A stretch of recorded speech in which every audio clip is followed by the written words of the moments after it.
Where are you feeling off? I'm from food. People whose illness comes from food. It's time to take another look at your eating habits. Staying healthy all comes down to what and how you eat. Where are you feeling off? I am from physical strength. People whose illness comes from physical strength. It's important to work on your strength. Staying healthy starts with making movement a habit. Where are you feeling off?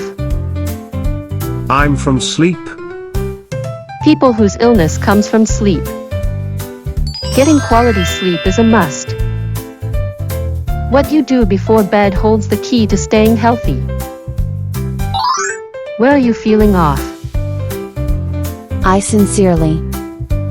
People whose illness comes from the heart. Everyone needs a little excitement in your life. Taking on small challenges keeps your mind young.